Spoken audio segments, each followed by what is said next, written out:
Why create a rogue? Is it because you want to play this guy, this guy, this girl, this girl, this guy? It's this one. Maybe this one. You seen this show on Netflix yet? It's really good. Really, really good. Shadow and Bone. Check it out. I'm not paid to say that. It's just good media. Hey, cool cats. Welcome to another adventure of Solasta Crown of the Magister. Today, we're going to be creating a rogue. If you want a character who is stabby, who's sneaky, who is shooty, the rogue is for you. They also do all the work in the party, so let's see how it gets done. When it comes to making a rogue, you've got some choices. What races give you the best advantages for being a rogue? Why pick an elf? The high elves get a +2 bonus to dexterity, saving throw advantage against charm, and immune to magical sleep, which is huge. They can see in the dark, which is insanely powerful in this game because darkness will ruin your combat encounters. They have provision in the perception skill, which is necessary for being able to spot traps. These combination of traits alone make them probably the strongest contender, but we're not done yet. They also only need 4 hours of rest instead of 8. And here's where it gets good. They're proficient with the long sword, the short sword, the short bow, and the long bow, which means they can do more damage both ranged and up close. They also gain 1 cantrip just because they can. They're magical beings. Sylvan elves get some unique bonuses as well. They get a wisdom bonus of +1, which makes it easier for them to spot traps.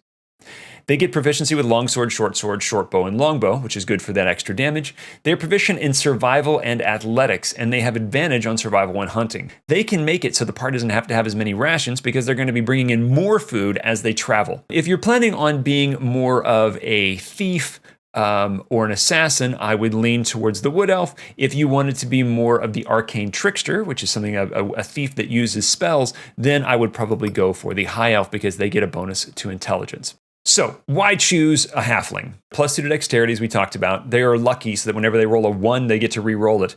But here is a little bonus right here. They get a constitution bonus of +1, which means that they're hardier and sturdier. If you go for their island cousins, you get a bonus of charisma bonus of +1, which doesn't really help out with anything, but it looks cool and it sounds fun. So, that's why you pick a halfling. Snow dwarves only have a +1 to dexterity, which is 5% less in the grand scheme of things. But they do have, they're stouter. They have more. They're going to have more hit points. They're going to be a little bit tankier and a little bit tougher. They don't get credit with the access to the bows and the longsword, but they do get access to the heavy crossbow, which is a devastating long-range weapon. Choices. They have dark vision, which means they can see in the dark like the elves can. They are proficient with battle axe, hand axe, and warhammer. They have advantage against poison and resistance to poison damage, which is nice and thematically works. Humans and half elves, it's really they just get a +1 and they're just basic. But I like basic. That's the ones that I choose often. What about a human? Can I just be a human? Of course you can. No one is ever telling you not to. It's the basic thing. If you don't know what to pick a human. They're fine. They get a +1 to everything. But if we're going for full min-max, you probably want something here or here. Just saying, that's the best ones. If I was going to give you my recommendation for the best rogue, I'd probably say go with one of the elves. Which elf you choose is a matter of preference. I'm going to go ahead and go with the Sylvan elf because I like the idea of the hiding in the woods style of rogue as opposed to the caster style of rogue. It fits the character concept that I'm going to go with. Halflings would be my second choice. After that, human, snow dwarf, or the half elf are all fine choices. So what does a rogue get that makes them special? They have dexterity proficiency and intelligence proficiency for saving throws, which are great saving throws, being able to avoid things that are happening to you either by things exploding near you or things happening like a spell being cast. Fantastic. They have access to rogue's tools, which allows them to be able to pick locks, one of the only classes that can do so, unless you take the street background. They get 4 different skills. They also get expertise, where they get to choose 2 of those skills to be double good at them, meaning that they get to double their proficiency bonus. This makes it so they pretty much don't miss at those 2 chosen skills. But here, this is what makes the rogue into the magic that they are, and that is their sneak attack damage.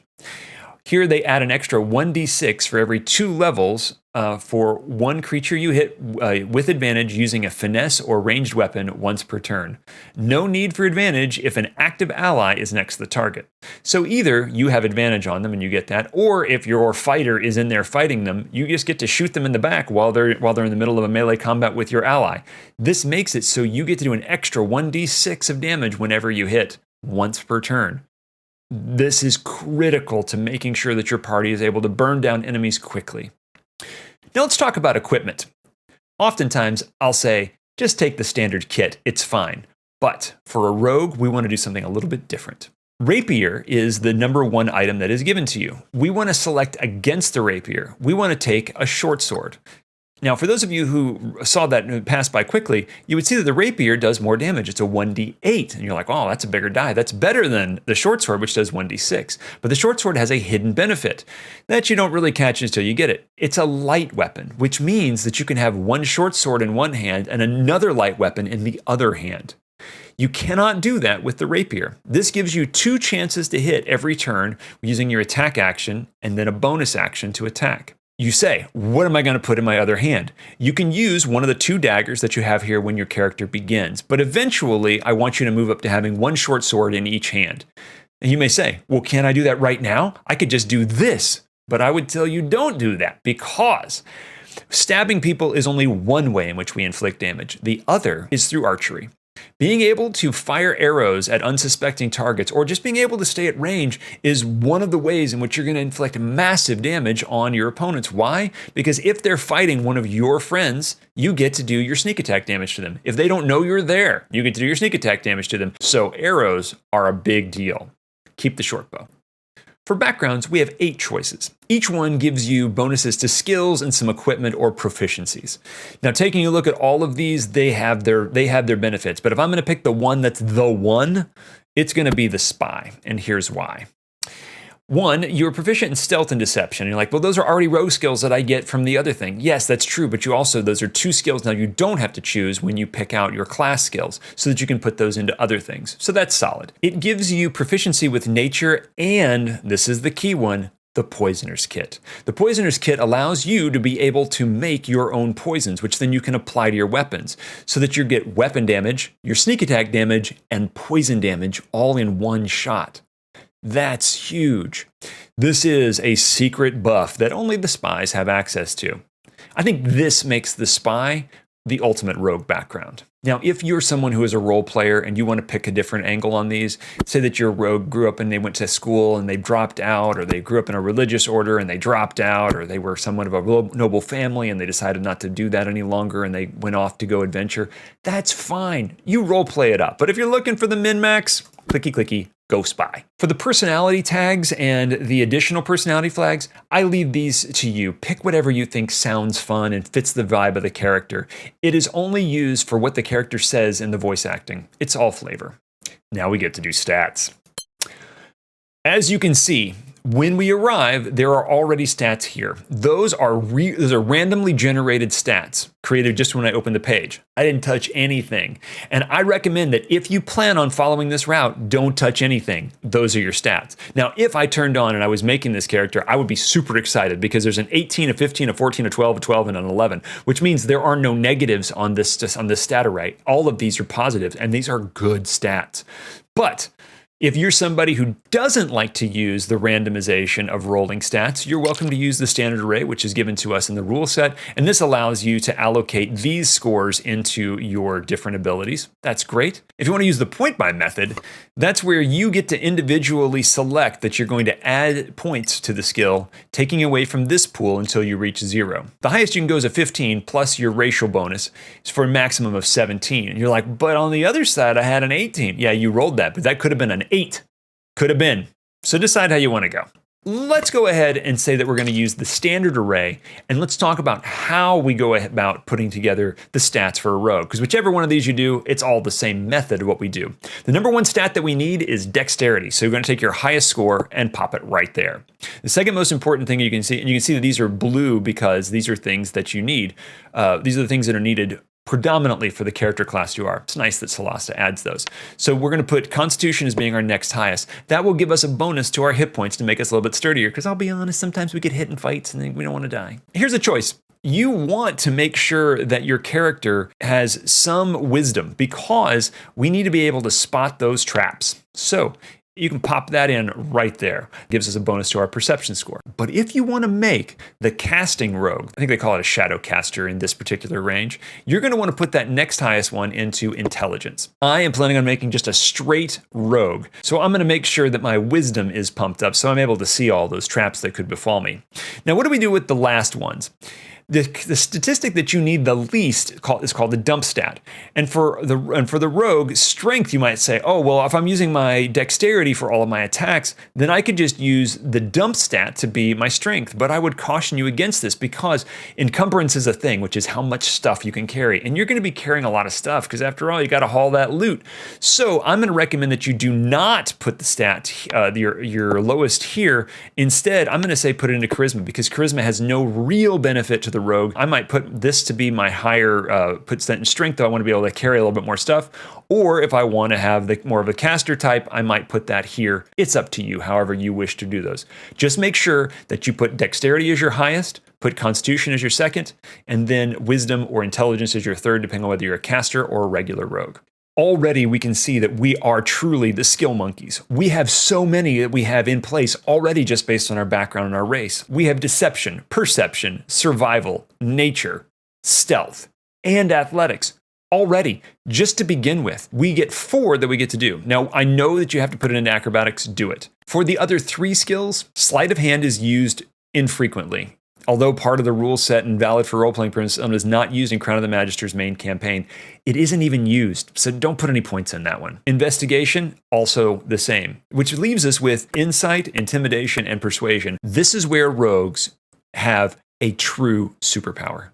There are 2 skills that we get to pick that we get to double our proficiency bonus, which means that they're basically going to auto work. Put my double points into stealth, that would allow me to make sure that every time I hide, it works. That keeps the enemies from being able to attack me, and I still get to attack them. That's a win.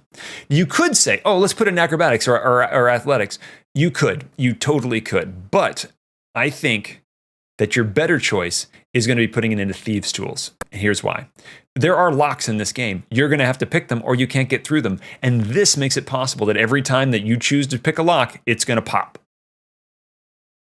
I like the stuff that they keep behind the doors, so I always pick this one. When it comes to languages, it really doesn't matter which ones you select. Just make sure that as a party, somebody can speak every language, so you've got every single one of them covered. You get 4 characters, they all get choices. Just keep track of which ones you pick for each one of your characters to make sure that you've covered all of the bases. With the thief archetype, you get access to the cunning action, which allows you to take the use an object action.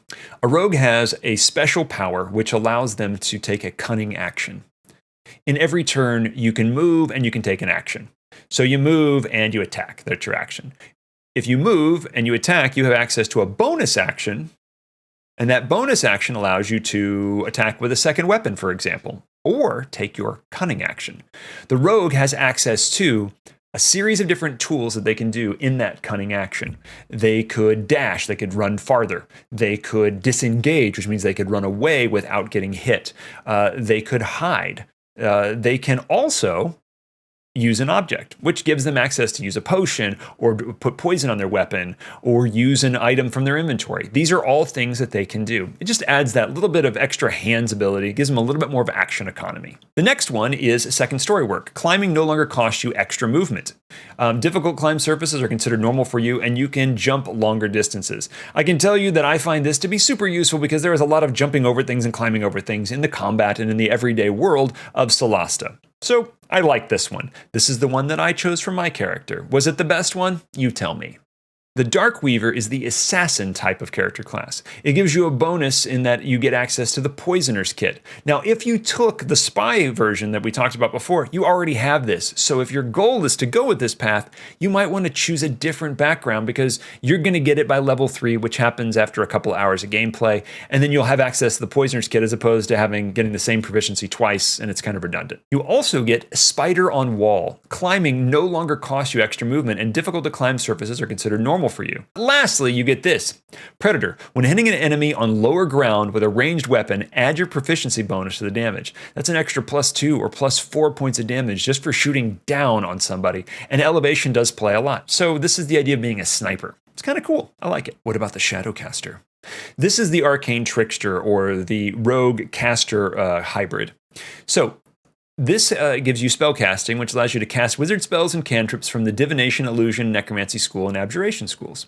It also has Shadow Dodge, which as a bonus action, teleport to a cell you can see within 5 cells. You can only do it one time, but this is a really good get out of a bad situation free card.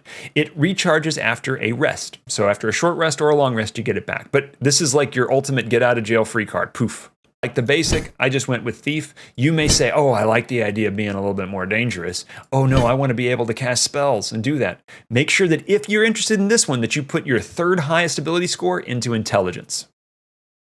And there you have it. Our rogue is on his path to adventure. If you enjoyed today's video or found it informative, please consider dropping a like and a comment. I'd like to hear what kind of rogue you're going to make. If you want to see my adventures in Solasta Crown of the Magister, drop on over to twitch.tv/actuallychamp to see my characters, also known as my family. Yes, I rolled my actual family as characters, so whenever they die, it's particularly painful. Unfortunately, it happens a lot because But seriously, the fun is that there's a community of us playing this game together. So it's not quite as good as sitting around the table playing some Dungeons & Dragons, but it's a great, great second place. So let's do the countdown. In 3, make sure you make a rogue, focusing on dexterity and constitution, possibly intelligence as your 3rd stat if you want to do the caster version. And 2, if you haven't played any games with people recently, please do so. It will change your life. Come on over and check me out on Twitch. It's kind of like we're playing together. If you can't see me, go see somebody else playing games. Or get together with some folks and play some. You know you want to. And 1, I hope you get to eat some pizza real soon. Have a great day. If you want to figure out what to watch next, how about this video, which talks about how to make a fighter and overall party composition in Solasta Crown of the Magister. Blaine Dudley is waiting for you.